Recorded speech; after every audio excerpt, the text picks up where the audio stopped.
definite integrals. So first example, I'm taking integration 3 dx will be 3x plus a constant. This is general antiderivative. When I'm taking with a limit 2 to 4, then 3 dx is giving me only 3x. I don't add the constant, but I evaluate this one at the upper and the lower limit. So then this one will be 3 times 4 minus 3 times 2. So you get 12 minus 6, that is 6. We are done for the definite integral. So what happens in this case, if you look at the graph, so the function is f of x equals 3, so which is a horizontal line, 3 units, like that. Now when I'm taking indefinite integral, so I'm taking everything under this, no boundary given on that. As a general result, then it is coming out as 3x plus constant we are writing. But when I'm in this place, now I have straight line here, and I'm interested to find only this portion from 2 to 4. So this is basically the rectangle, and you know that this length here is 2 units, and this one here, if you see, just 3 units.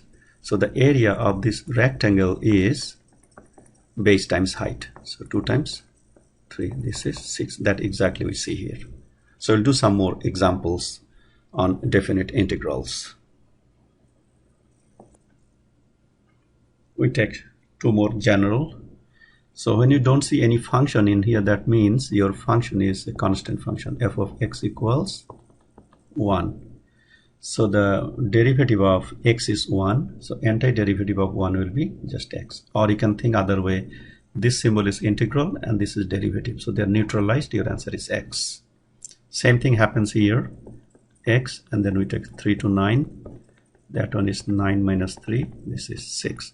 And suppose that integration f of x dx is this function, then we are getting this function here evaluated at a and b, so that gives me fb minus fa, which is basically the fundamental theorem of calculus part 2.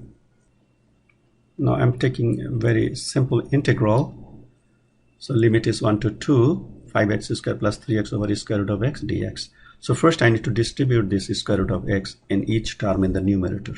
So then I have 5, I have exponent 2, and this is half, so I subtract. Do the same thing.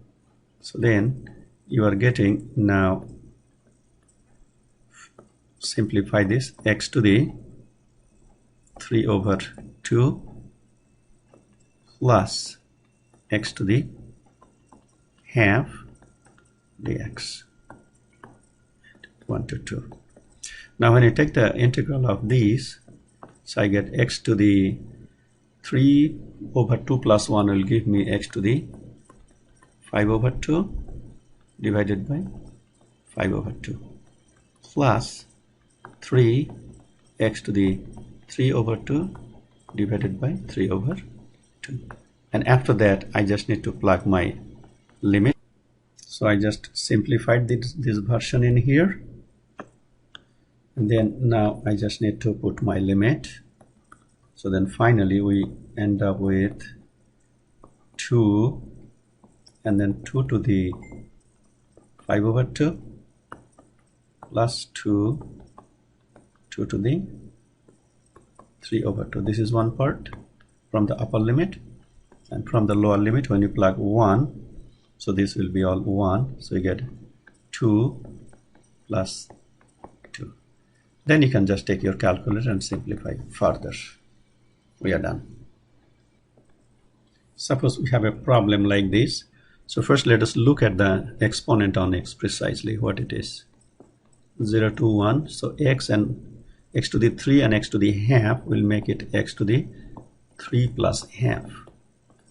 And then x to the 3 is here, that one is 1/3. So first we see the exponent, then we apply power rule. 0 to 1, now this one is giving me x to the 7 over 2 plus x to the 10 over 3 dx. Now the integral will be x to the, when you add 1, will be 9 over 2, and here I have 9 over 2, plus x to the 13 over 3 divided by 13 over 3, and your limit is 0 to 1.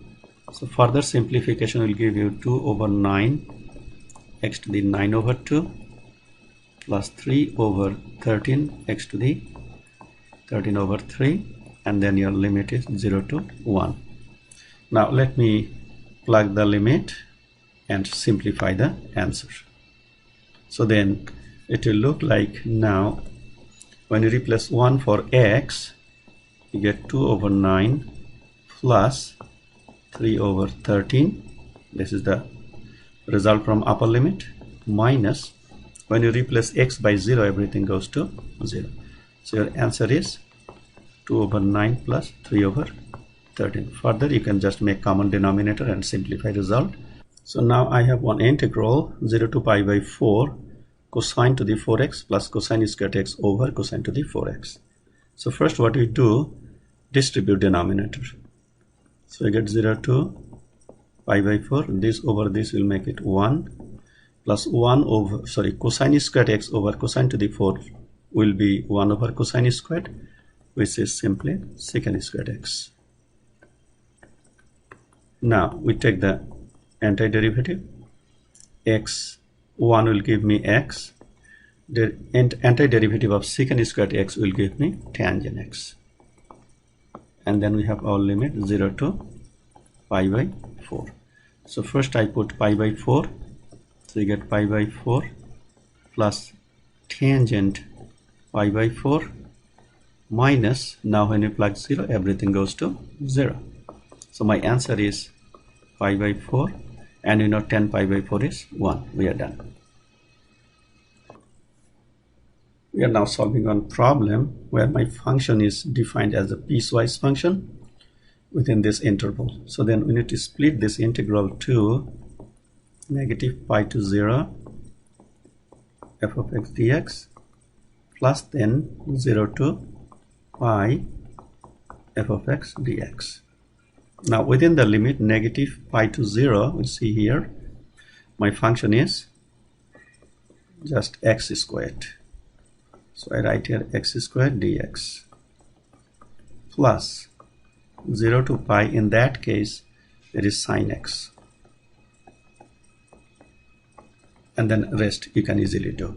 Just take the antiderivative of x squared, evaluate at negative pi to 0, and also sine x, you integrate and evaluate at 0 to pi. So this one gives you x to the 3 over 3 negative pi to 0, plus that one is giving you negative cosine x 0 to pi, and then just evaluate.